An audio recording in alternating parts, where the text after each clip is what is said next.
Hey everybody, welcome back to the Fish Tank. I'm Bad as Fish 80 and today we've got some more patch news for Minion Masters. Before we jump into that, please, if you're enjoying the content, I would really appreciate it if you can subscribe to the channel, turn on the notifications, and give this video a thumbs up. Okay, so as mentioned, Minion Masters update. Let's find out more about it and let's dive in. Okay, so what do we have? This is the Frost Dragon's Lair. So this is going to be the new 3-month expansions. Remember, the expansions are for 3 months, and each of those months is a season. So 1 3-month expansion, 3 monthly seasons. So this is patch 1.34. And what's 1.34 going to bring us? Well, this is going to drop on the 7th of April. We're going to have some new cards. We're going to have a new legendary skin. We're going to have some balance changes. And we're going to have a brand new cooperative adventure. So that's an adventure with you play with a friend or with a guildmate. Right, let's find out more about these things. Okay, so the first new card is Rimogal, Scourge of the Summit. So the game already has 1 big dragon. Now it's going to have 2. Let's find out about them. Okay, so Rimogal, Scourge of the Summit. This is a legendary 10 mana Stoutheart ranged minion. So as mentioned, it's a big dragon. So it's similar to Nearthir, but it's not the same. We've got a lot of keywords to go through. So let's find out about them. So regarding its similarity to Nearthir, this has 1600 HP, so less than Nearthir's 2000. But this has 50 DPS, which is more than Nearthir's 40 DPS. And crucially, this Rimogal can only attack ground, whereas Nearthir can attack ground and air. So it's similar to Nearthir, but it has less HP, higher DPS, and can only attack ground. But as mentioned, it has a number of keywords. So let's find out what those keywords are. We'll go through them. We've got some new ones here and some ones that we should be relatively experienced with already. So the first keyword we have is defrost. So this is defrost 35. What that means is it's got 35 stacks of permafrost on it. So effectively the card starts frozen. You can't use it. You have to defrost it. Once it's defrosted, then you can use it. So whilst it's frozen, whenever you play a minion card whilst this is in your hand, that minion will be frozen. So you'll play a minion, that minion will be frozen. Frozen means that when you spawn the minion for 5 seconds, it won't be able to move or attack, and in those 5 seconds it will take 50% less damage and 50% less healing. So as mentioned, defrost 35 permastacks. So what happens every time you spend mana on a minion card, that amount of mana, so a 5 mana minion, 5 mana, that amount is removed from the permafrost stacks. Okay, so effectively it starts frozen. You've got to spend 35 mana on minions before you can defrost it. Now the defrost is only a one-time thing per game, so once it's defrosted, then you can continue to use it. So just to recap, it starts frozen. You've got to defrost it, 35 mana's worth of minion cards to be played, and whilst it is frozen, you cannot use it, and every minion you play spawns as frozen. So it's going to have some big negatives early in the game, but then of course once it's been defrosted, those negatives go away. So it's similar in respect, kind of like a Cursed Ascension, where you have to spend a certain amount of mana and then something happens at a later time. Okay, so that's defrost. Hopefully that makes sense. Now it also has the impactful entry keyword, which is something that Nearthir also has. So it lands in an arena and pushes units away and does 100 damage when it lands. It's also mythic, again similar to Nearthir. So remember, mythic units can't be displaced, so they can't be moved around with things like the Impetus Blast or collision from other units. Additionally, kill effects will only do 50% max damage, so a lightning bolt, wizard puff to a mythic unit only does 50% max health damage. and it leaves the battlefield instead of dying, which means it's not resurrectable from things like tombstones from Mordor. And of course the mythic restriction means you can only have one copy of that mythic unit on the field. So you can have multiple mythic units at the same time, but not multiples of the same mythic unit. So you could have Rimargal mythic and Nearthir mythic both at the same time, but you can't have two Rimargals. So if you're playing in duos, that's something that's particularly pertinent. Okay, so that's what mythic means. And then the last thing is the Rimfire. It's Rimfire, I guess that's how we pronounce it. Could be incorrect, who knows.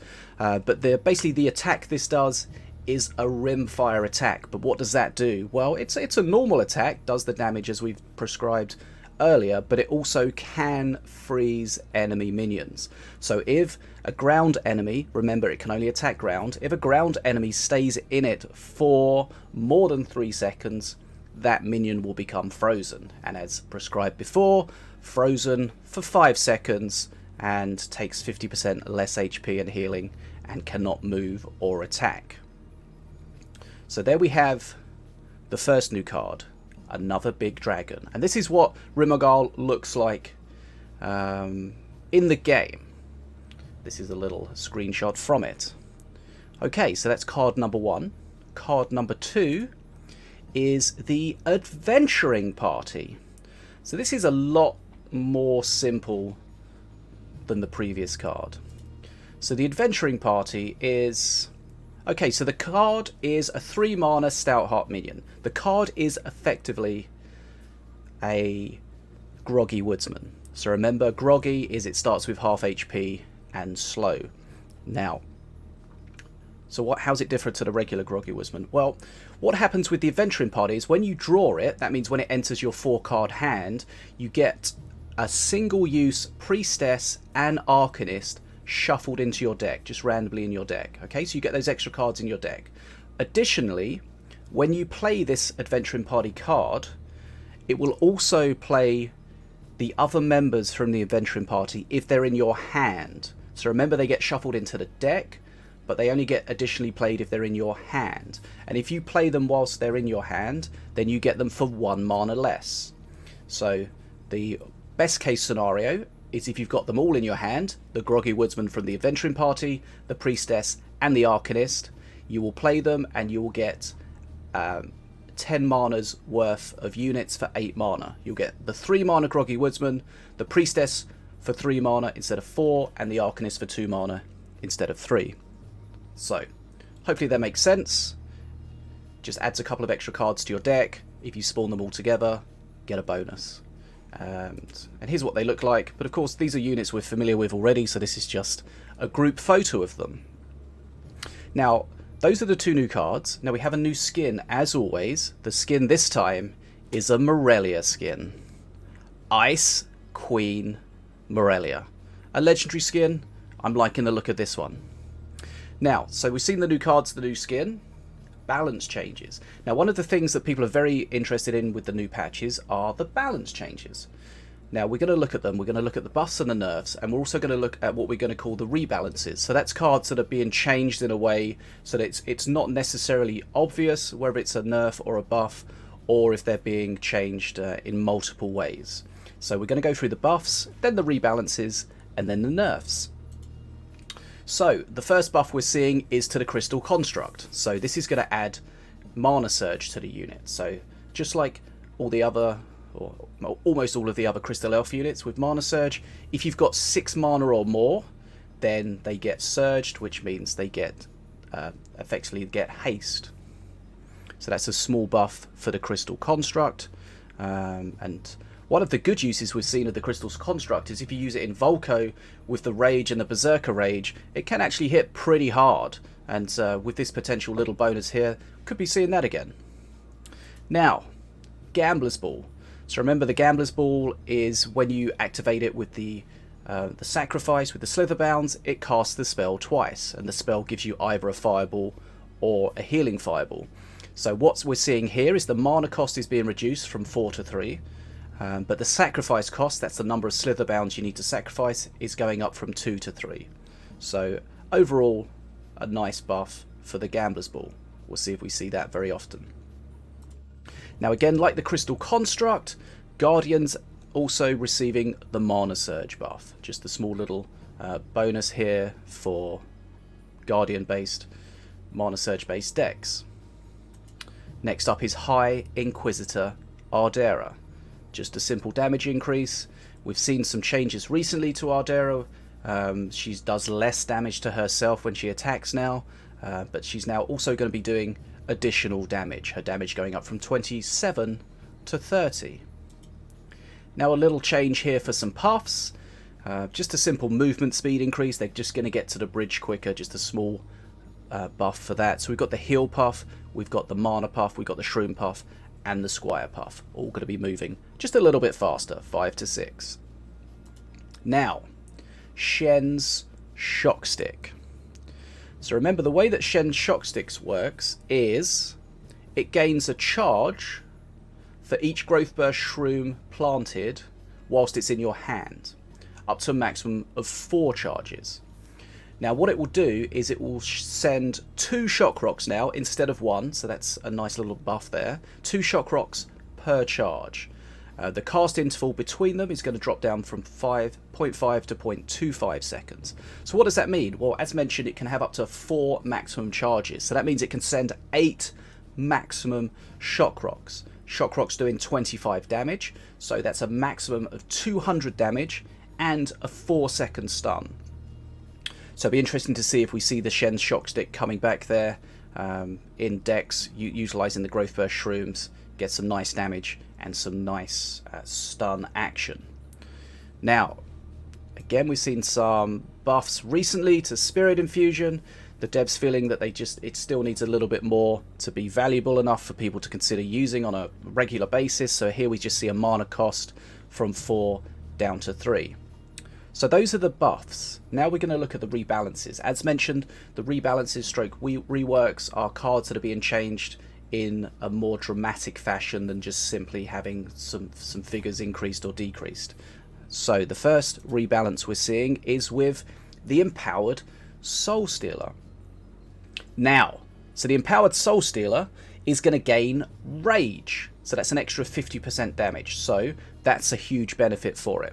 The sacrifice mechanic is being changed a little bit. So currently, it would get 4 additional souls plus 1 for each sacrifice.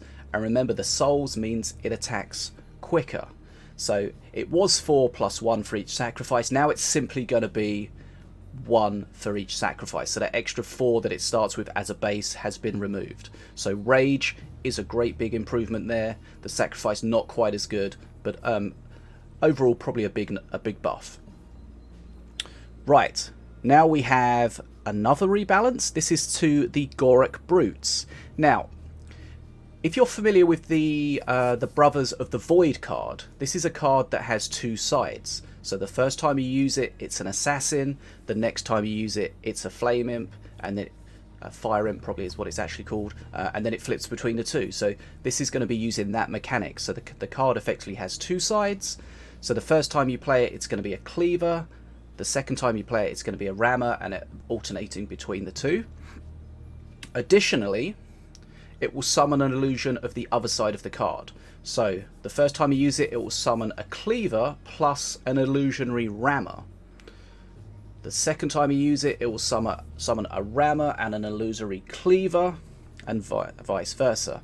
So remember, the illusion is something that's going to do that small explosion when it dies, so it could be useful. Additionally, the mana cost of the card is being reduced from 8 to 6. So that's quite a big change to the Brutes, specifically because the old way the Brutes work is you had to have a 3 mana card to trigger it. And if you didn't, so you were quite restricted in some deck building opportunities with regards to that. So that restriction has been removed now. Now the next rebalance is very similar to what we've just seen. So the Shazrak Twins, instead of again having to have a spell to trigger it, now it's going to have the 2 sides. So the first side's going to be a succubus, the second side's going to be an incubus, and they will of course alternate as you go through the game. The mana cost being reduced from 8 to 6, but they will have Rage. So if you're familiar with the Succubus or the Incubus, these are high DPS units. Rage is going to make them to a serious unit to put out some good damage and really need to be dealt with appropriately by your opponent. Now, Slithering Summons. We've seen Slither as a faction, especially with the Summons being very, very strong in the past. Summons is getting a change here, and I think we can probably agree that overall, whilst this is a rebalance because it's changing quite a lot, it is going to be quite a nerf to the card. So the mana cost going down from 6 to 5, but the sacrifice mechanic has been changed entirely. So previously you could sacrifice, every Slitherbound you sacrifice reduced the cost of the card by 1. So that's been removed now. No cheaper version of the card. Instead, you can sacrifice 3 Slitherbounds, and the minion that you get from the summons will get Spirit. So remember, the summons will give you a random one of either the Living Statue, the Soul Stealer, or the Prowler. And of course, the order that you get them in will be set after the first rotation. So just to clarify, no super cheap summons anymore. You're going to get one for 5 mana with potential Spirit. Wrecked Walker now is an interesting little change. So, the Wrecked Walker previously had a tech activated ability where you could reduce the cost of it. That's been removed.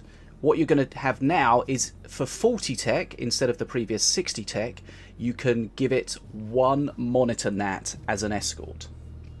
So it doesn't seem like much, but suddenly the Wrecked Walker is actually a unit or a combination with its Nat that it can actually deal some damage. And I think that's potentially important, because currently with the Wrecked Walker, you just throw some scrats at it, something like that, grab the bridge behind it, don't even think about it. Whereas now, if it's got a Nat on it, then it's going to have to be dealt with slightly more appropriately.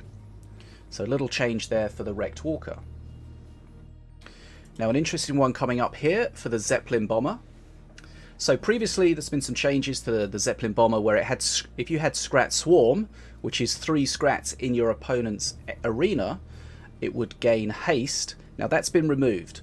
It has been replaced now. The Scrat Swarm will give you an extra Zeppelin Bomber. So if you activate it with the Scrat Swarm, you get 2 Zeppelin Bombers.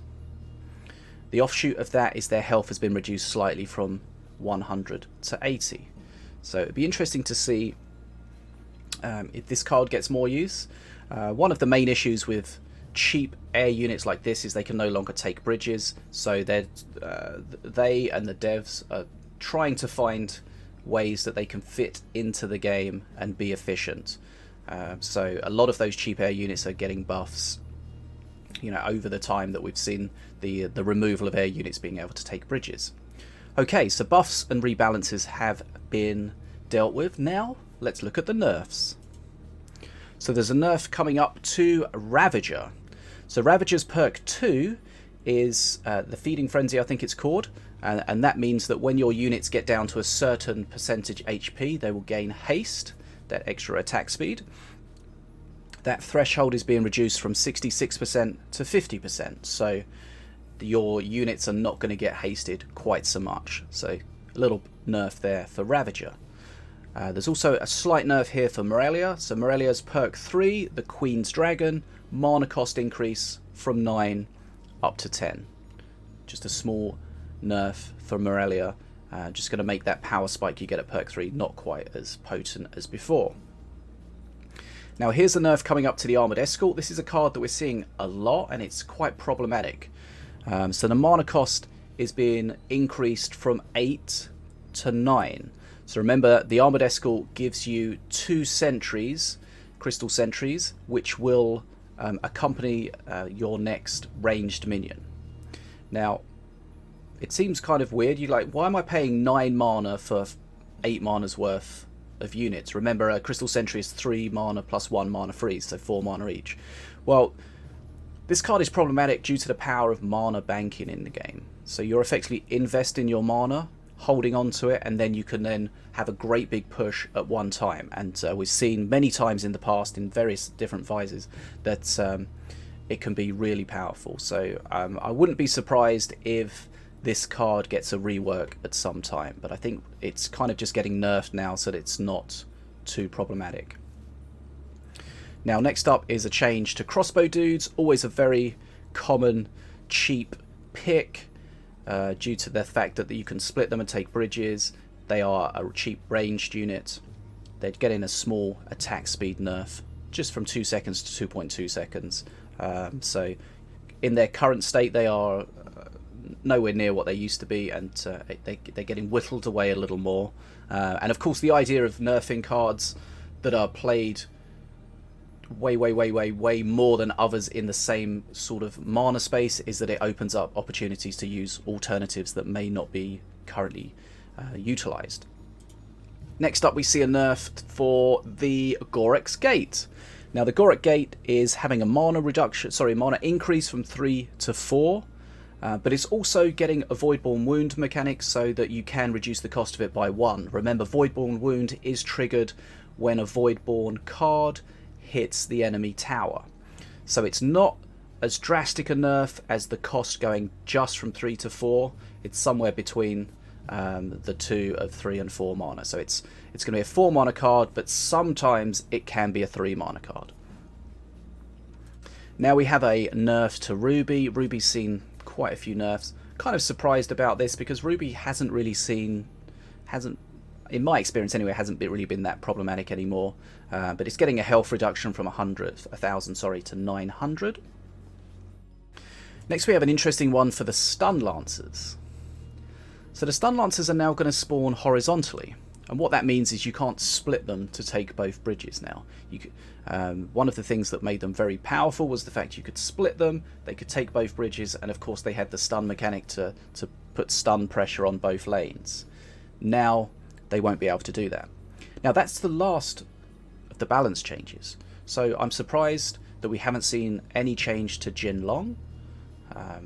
We'll have to keep an eye out to see if that happens anytime soon, but Jinlong, especially in cheap cycle decks with lots of spells, is really oppressive at the moment. And of course Dragon's Nest as well is still very strong, even though it's kind of been rebalanced and nerfed. It's still very strong. So there are a couple of things there that we haven't seen any balance changes to this time. Now, what do we have next? Well, as mentioned earlier, there's going to be a new adventure, and the new adventure is going to be a cooperative adventure. So this is an adventure that you have to play with a friend or a guildmate. So basically you start the adventure, you start either a friend or a guild lobby, and then that person joins you and plays the adventure. So remember, the adventures are the PvE part of the game, player versus environment, where you're playing against the computer. Now, interestingly, the cost of the adventure, the new adventure, is going to be 750 rubies, but you can play it with someone that doesn't have it. So if you've bought it, you can invite a friend or guildmate to join you who doesn't own it. The only caveat of that is if they don't own it, they won't be able to generate any rewards from it, but they will still be able to play with you. So that's really nice. And there's also a unique Setsu skin reward that is going to be obtainable from it. And there's also an avatar that you can get if you beat it on hard mode with all of the masters. Now, we're also in a period at the moment where all the adventures were currently free. The current adventures are going to now go back to costing gold. So they're going to cost gold. This new adventure is going to cost rubies. And there we have it. That's the Frost Dragon's Lair patch 1.34 for Minion Masters. So we've seen the 2 new cards. We've got Rimagal, we've got the Adventuring Party, we've seen a new skin, we've seen a wealth of balance changes, we've got a new adventure coming, so lots of cool stuff, and I hope you guys are excited about it. Let me know in the comments, what do you think about the new cards? What do you think about the balance changes? Are there some balance changes that you think were not needed? Are there some balance changes you think were not enough? Are there some things that were missed out? Always interesting there to have a discussion in the comments and see what you guys think. And of course, seeing the changes on paper is only one part of it. We've got to see how they play out in the game. So, you know, after the patch has launched, come back, let us know in the comments how you feel the changes are. What do you think of the new cards, especially the new dragon? Looks very exciting. And again, hopefully you're enjoying the content here. Please hit the subscribe button, give us a thumbs up, all that good stuff. And I'll look forward to seeing you guys out there on the battlefield. This is Bad as Fish 80 signing out. Take care.